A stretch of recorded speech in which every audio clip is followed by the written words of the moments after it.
Kot rečeno, vsako postno nedeljo se bomo lotili enega ali od dveh grešnih nagnjenj, ki jih imamo pred očmi na križu.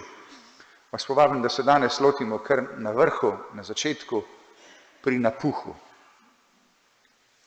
Napuh je skušnjava močnih.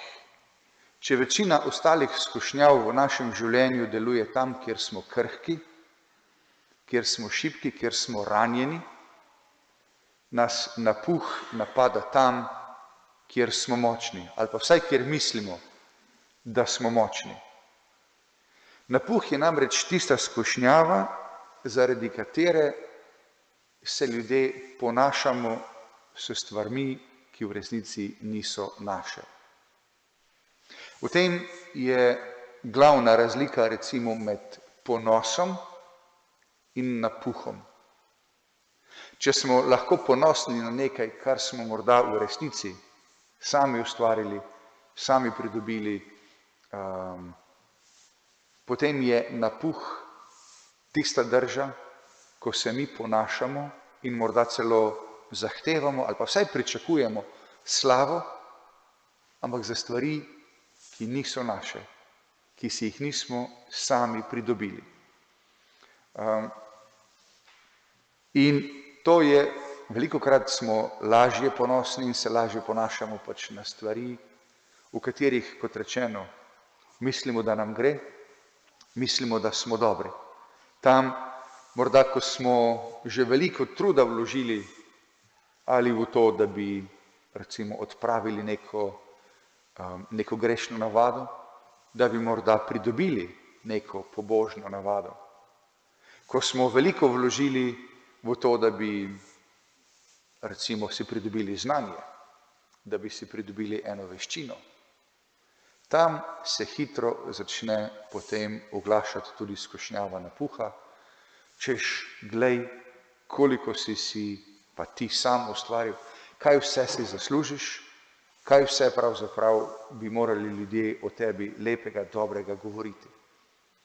Skušnjava je v tem, da tisti naš glavni sogovornik neha biti Bog. Ko gre za nas, ko gre za našo preteklost, ko gre za naše darove in sposobnosti in ko gre za našo prihodnost. Ne iščemo več slave pri Bogu, ampak jo začnemo iskati pri ljudeh. In vemo, da tega ni nikoli dovolj.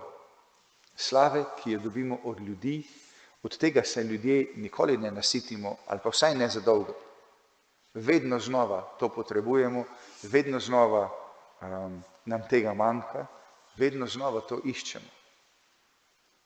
In skušnjava napuha je tista, ki nas potem pelje stran od tega, da bi živeli iskreno, stran od tega, da bi iskali resnico, stran od tega, da bi živeli odnos z Bogom, ampak naše življenje postane samo še eno hlastanje potem, da nas bodo drugi pohvalili, da nas bodo drugi proslavljali in smo sposobni narediti vse, kar je potrebno, zato da nas bodo ljudje občudovali in hvalili.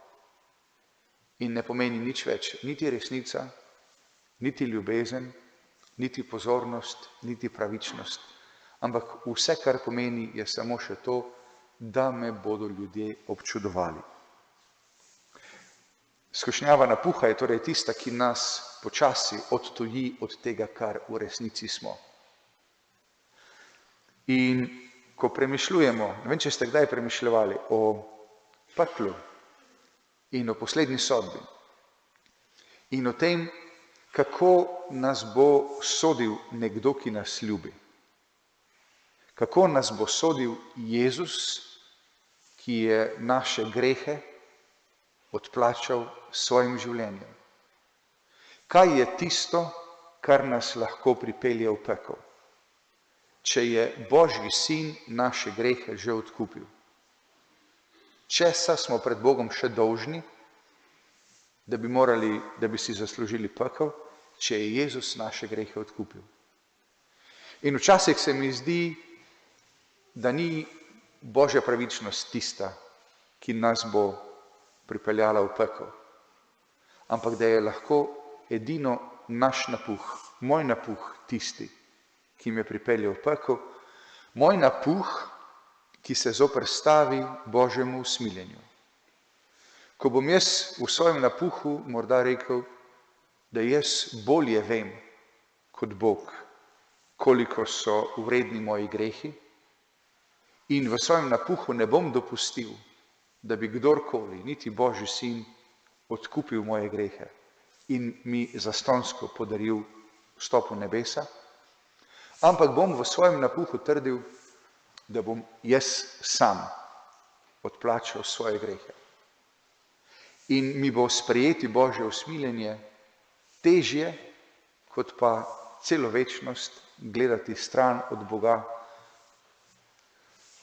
To je, se mi zdi, tisti skrajni rob napuha. Ko smo sposobni zavrniti celo ljubezen, celo zastonjsko, nesebično ljubezen, samo zato, da bomo mi tisti, ki smo ta glavni. Kje je torej rešitev za nas? Kaj je nasprotje napuha? Nasprotje napuha je ponižnost.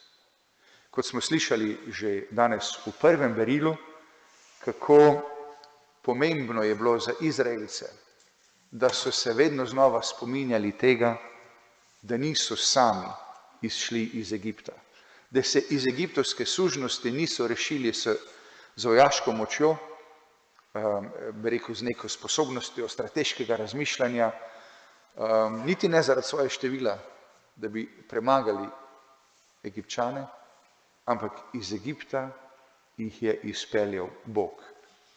Spominjati se tega, kdo v resnici smo. Pa ne gre za to, da bi se morali zdaj poniževati pod to, kar smo. Gre samo za to, da bi znali sprejeti to, kar smo. V dobrem in v slabem. V slabem v smislu, da smo krhki, v smislu, da grešimo in da bomo verjetno do konca svojega življenja bili sposobni grešiti, da bi to že vzeli v zakup. Ampak hkrati, da bi se zavedali, da to ni edina resnica o nas. Da smo tudi svoji krhkosti, kljub svoji krhkosti ljubljeni, od Boga, za Boga neskončno vredni in da je v tem vsa naša vrednost, vse naše dostojanstvo. Da nas Bog ljubi takšne, kot smo. Tudi če se nič ne spreobrnem, tudi če se nič ne spremenim, Bog me ljubi neskončno, Bog me ljubi brezpogojno, Bog me ljubi do konca, do norosti, do tega, da je sposoben zame iti tudi na križ in dati samega sebe. In ta Bog meni ničesar ne jemlje, nasprotno, daje mi vse, kar ima in vse, kar je. Da bi iz tega otroškega zaupanja, da bi iz tega otroškega občudovanja in hvaležnosti lahko živeli. V tem je tista prava ponižnost in v tem je potem tudi pravi protistrup za napuh. Ko se ne ponašam več s seboj, s tem, kar imam jaz, ampak se ponašam s tem, kar mi Bog daje. In sem po eni strani hvaležen in po drugi strani pogleda nikoli ne usmerjam nase, ampak ga vedno usmerjam na tistega, ki mi je vse to dal. Na ta način ostajamo v resnici in o sebi in o drugih ljudeh in o stvareh in o stvarstvu. In nismo nikoli v skušnjavi, da bi potrebovali še občudovanje ljudi, ker vemo, da imamo občudovanje Boga, ki je neskončno več vredno. Vemo, da je Bog tisti, ki od nas misli, da smo čudovito ustvarjeni in da smo veličastni in da smo vredni vsega, kar je, kar on je in kar ima in da nam to tudi vedno znova daje.